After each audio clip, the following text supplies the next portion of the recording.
Today we're going to be talking about how to make a better impression with your speaking voice. Keep watching. Hi everybody, it's Christi Bovee with the Voice Love Company. Please be sure to like, subscribe, and don't forget to hit the little bell below so you don't miss a single video or when I go live. Need a little more voice love in your life? Subscribe to my weekly love letter. I send them out every Monday to my subscribers. Get yours in the description box below. Now let's get started. I have been attending hours upon hours of meetings since this pandemic began. Meetings on Zoom, meetings mostly on Zoom, and more meetings on Zoom. Your voice leaves an impression on other people. Everybody has to speak at one point or another. You have to tell someone what you want when you go order your coffee. You have to ask someone directions now and then. You might need to have a conversation about your rent payment. There are better ways to go about it, ways that you can actually influence outcomes in your life just because you're using your voice to its fullest effect. So the first thing I would say is consider warming your voice up. I recently attended a meeting with a speaker whose topic was extremely interesting. The meeting was early in the morning, and it was pretty obvious that the speaker had not warmed up their voice. I don't think they had spoken at all before the call began. Subsequently, the speaker's voice was down in the vocal fry the entire hour. You don't want to go into an early morning meeting having the meeting be the first time you've ever used your voice. Taking just a few minutes in the morning just to hum,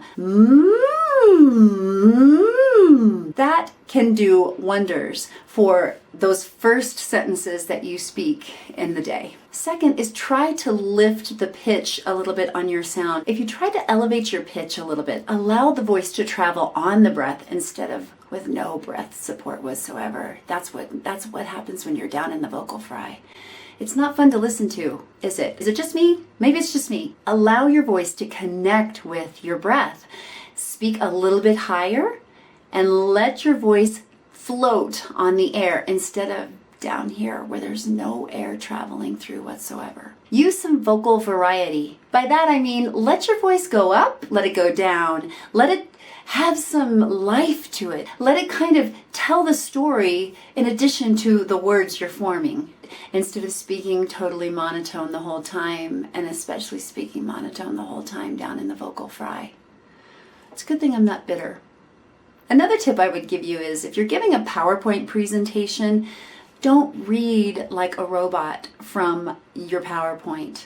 Simplify your PowerPoint slides, but have that script behind the scenes where you're able to actually read it, but even improvise. Don't read it like you're a robot. Getting training from a vocal coach that you really trust is going to help you preserve your voice in the long run. They can help you create a presentation that is memorable. It's healthy for your voice, so you can actually continue to speak for a living all day long should you need to. And the return on investment of that coaching time can turn your words into dollar signs for your business. If you're interested in learning how to use your speaking voice to its best effect, get in touch with me and let's do some coaching this summer. Details down below.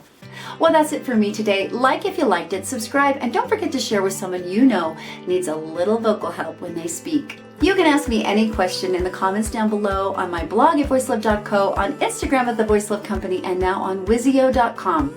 Get all those details in the description box below. You only have one chance to make a good first impression, and your voice makes a huge impression, so take excellent care of it. Keep finding your voice and making your sound in the world today. The world is waiting, literally waiting, for what you bring. And remember, you are loved. Bye guys!